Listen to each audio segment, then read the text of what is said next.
Ready?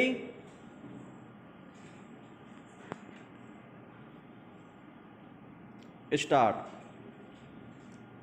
Uttar Pradesh के इलाहाबाद, लखनऊ जैसे शहर फिर सुलग रहे हैं विराम।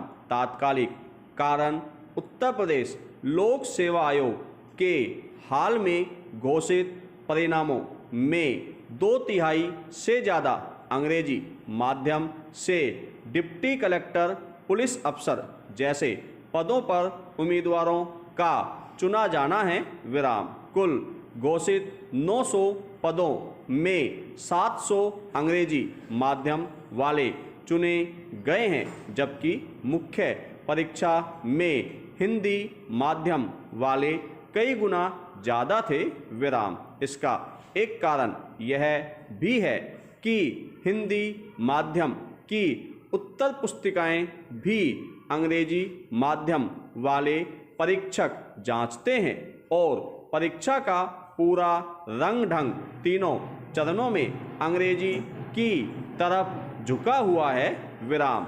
इसीलिए हिंदी माध्यम के छात्र संघ लोक सेवा आयोग के बाद अब उत्तर प्रदेश जैसे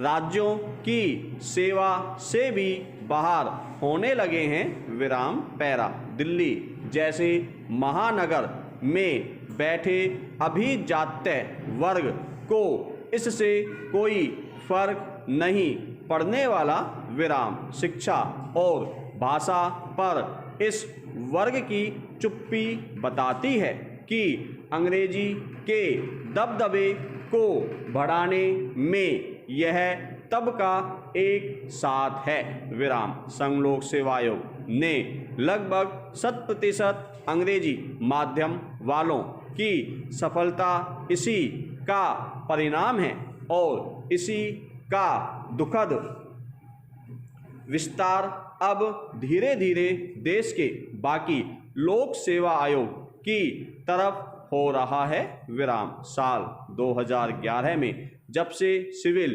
सेवा परीक्षा के प्रथम चरण में अंग्रेजी लाद दी गई, उसके बाद सरकारी प्रतिष्ठानों की सभी नौकरियों में से भारतीय भाषाएं तेजी से गायब होती जा रही हैं विराम पैरा। लेकिन क्या अंग्रेजी के दबदबे के लिए सिर्फ लोक सेवा आयोग जैसे संस्थान ही जिम्मेदार हैं? यदि आज़ादी के बाद के पूरे परिदृश्य पर नजर डालें तो उत्तर नहीं में मिलेगा विराम। पतन की मुख्य भूमिका निभाई है शिक्षा व्यवस्था और शिक्षा संस्थानों ने विराम।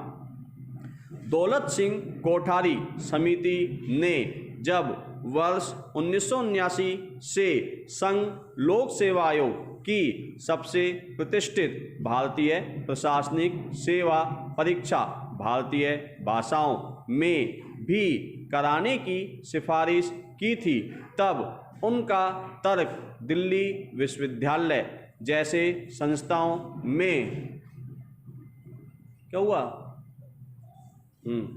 संस्थाओं में स्नातक और स्नातकोत्तर शिक्षा, इतिहास, अर्थशास्त्र, समाजशास्त्र जैसे विषयों में भी हिंदी में भी 20 से 30% शिक्षा उपलब्ध होना था विराम। लेकिन आज यह लगभग शून्य हो चुकी है विराम। उम्मीद तो यह की गई थी इसके बाद उच्च शिक्षा में भारतीय भाषाओं के माध्यम से पढ़ने वालों की संख्या बढ़ती जाएगी और प्रतिभावान छात्रों के लिए भी सिविल सेवाओं के दरवाजे खुलते जाएंगे विराम। लेकिन हुआ उल्टा विराम। संघ लोक सेवा आयोग द्वारा आयोजित किसी भी अन्य परीक्षा जैसे भारतीय वन सेवा, इंजीनियरिंग सेवा, चिकित्सा सेवा, रक्षा सेवा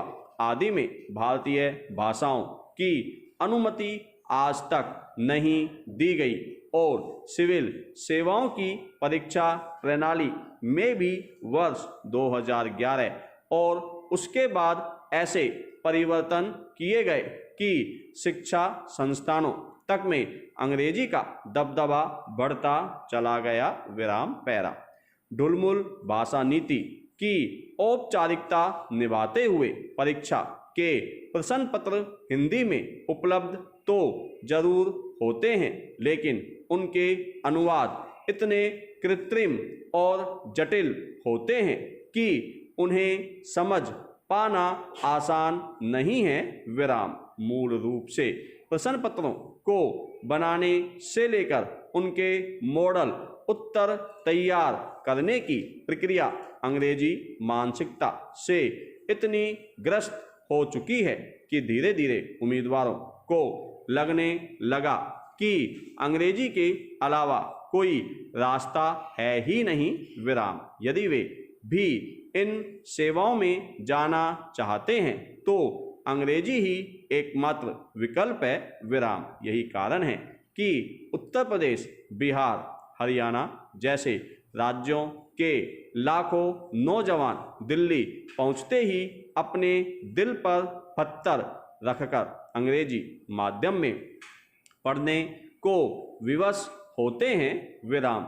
JNU जामिया दिल्ली विश्वविद्यालय में शिक्षा की मौजूदा व्यवस्था उन्हें अंग्रेजी माध्यम में पढ़ने को मजबूर कर रही है।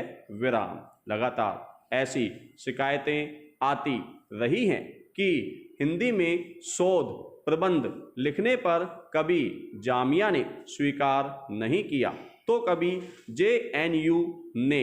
विराम। लगता है जैसे पूरे देश का उच्च तबका अंग्रेजी का गुलाम हो चुका है।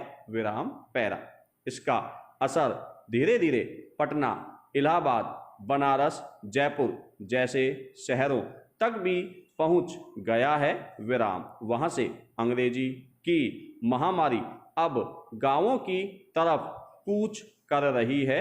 विराम। यहां तक कि उत्तर भारत की सभी राज्य सरकारें भी आगे बढ़कर अंग्रेजी के स्कूलों को बढ़ावा दे रही है। विराम। इसलिए सारा दोष लोक सेवा आयोग को देना उचित नहीं होगा। विराम। जब आप लगातार स्कूली शिक्षा से लेकर उच्च शिक्षा तक अंग्रेजी माध्यम में ले रहे हैं तो जाहिर है कि आप सरकारी नौकरियों की परीक्षा देने में अंग्रेजी माध्यम ही चुनेंगे और आंकड़े भी इस बात को सिद्ध करते हैं कि हिंदी सहित भारतीय भाषाओं में परीक्षा देने वालों की संख्या लगातार कम हो रही है। विराम पैरा। इसमें आयोगों का दोष भी है क्योंकि जो प्रश्न पत्र बनाए जाते हैं या उनके जो मॉडल उत्तर बनाए जाते हैं वे ज़्यादातर उन लोगों द्वारा बनाए जाते हैं जिनकी ख्याति अंग्रेजी माध्यम में पढ़ाने वाले शिक्षकों और प्रशासकों की है।